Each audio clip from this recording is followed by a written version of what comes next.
Assalamualaikum warahmatullahi wabarakatuh. Berjumpa kembali di channel Ardhiko Ramos. Informasi kali ini terkait dengan 7 syarat utama sebelum tes CAT untuk PPK 2023. Berikut untuk ulasan resminya. Informasi ini berasal dari Kementerian Agama Republik Indonesia, dari Sekretaris Jenderal ya sahabat-sahabat. Dan untuk pengumuman ini juga bisa berlaku untuk kawan-kawan guru maupun non guru juga ya di PPK 2023. Ada beberapa hal yang perlu diwaspadai ataupun perlu dipersiapkan oleh kawan-kawan selain nanti kisi-kisi soal ya sahabat-sahabat. Untuk kisi-kisi soal sudah kita bagikan di Ardhiko Ramos di video beberapa minggu yang lalu ya sahabat-sahabat, bisa dicek. Jangan sampai terlena dan salah belajar soal ya sahabat-sahabat.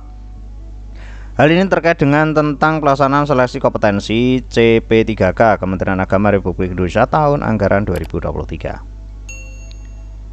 Peserta yang lulus seleksi administrasi dapat mengikuti seleksi kompetensi CP3K. Ini nomor 1 otomatis. Yang kedua, lokasi dan jadwal seleksi kompetensi CP3K sebagaimana terlampir dalam pengumuman ini.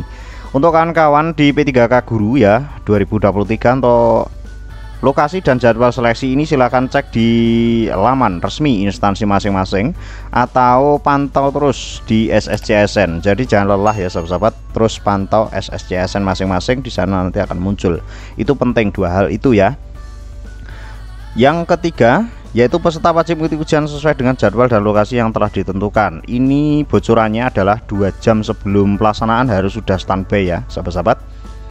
Bang, kalau kasep gimana? Kalau terlambat bisa jadi tidak bisa masuk ya sahabat-sahabat. Jadi diusahakan sahabat-sahabat standby sebelum ujian, paling enggak 2 jam ya sahabat-sahabat. Itu pengalaman dari admin dan tim. Yang keempat, peserta tidak dibenarkan mengubah jadwal dan lokasi yang telah ditentukan, karena yang menentukan jadwal ini adalah instansi masing-masing ya sahabat-sahabat. Jadi untuk peserta nggak boleh. Yang kelima, materi pokok soal seleksi kompetensi teknis terlampir dalam pengumuman ini.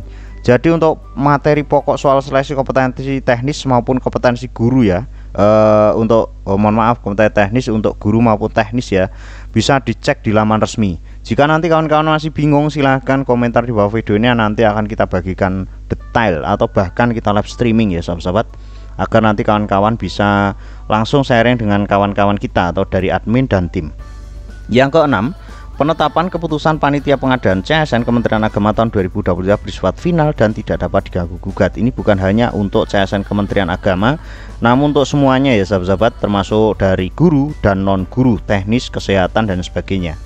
Yang ketujuh, seluruh pelamar agar selalu memantau perkembangan proses pelaksanaan seleksi CP3K melalui laman https://kemenak.go.id atau sscsn.bkn.go.id. Yang paling penting di sscsn.bkn.go.id ini ya sahabat-sahabat, selain media sosial resmi dari instansi yang jenengan lamar.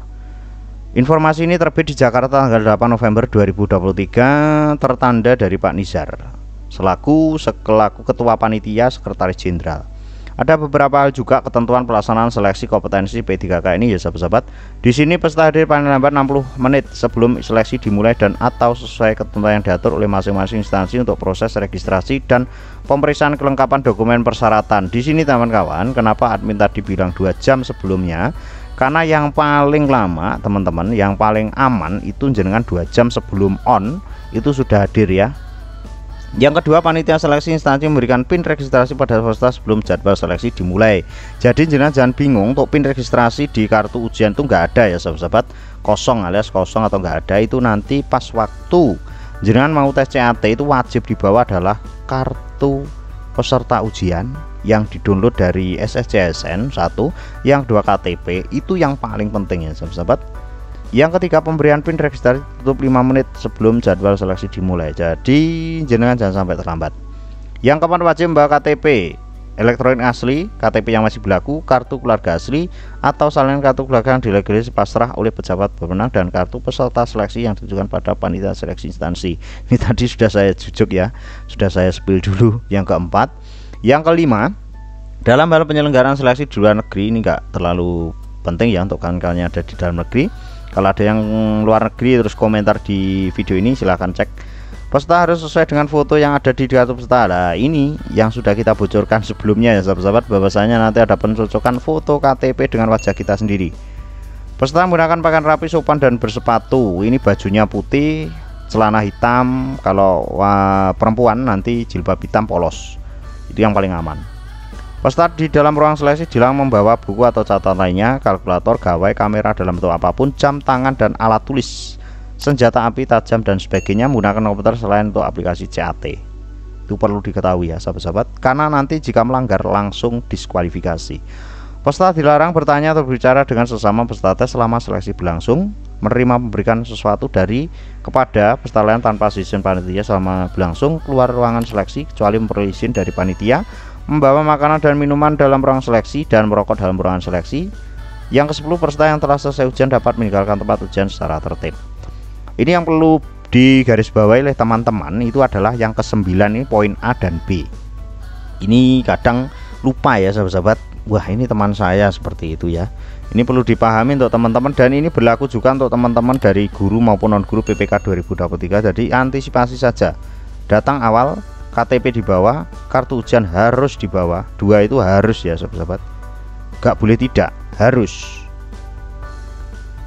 Untuk pembagian sesi seleksi kompetensi CP3K, pembagian waktu pelaksanaan ini nanti sesuai dengan instansi masing-masing ya sahabat-sahabat.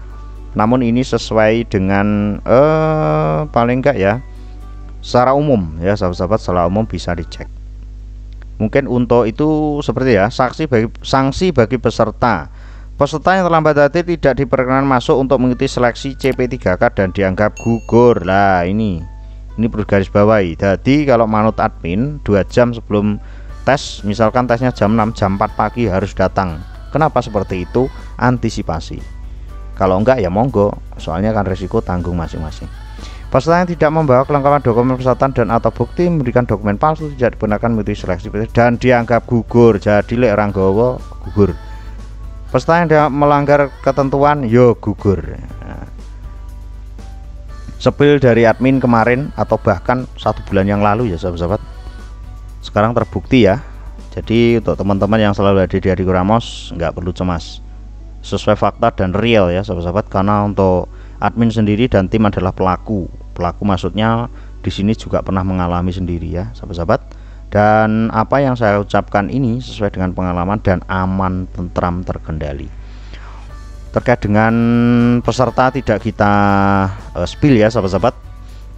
Untuk informasi kali ini seperti itu, pantau terus info terbaru dan beberapa informasi penting bagi sahabat-sahabat PPK 2023. Untuk informasi kali ini seperti itu, ada kurang biasa maaf. Wallahul muwaffiq ila thoriq. Wassalamualaikum warahmatullahi wabarakatuh.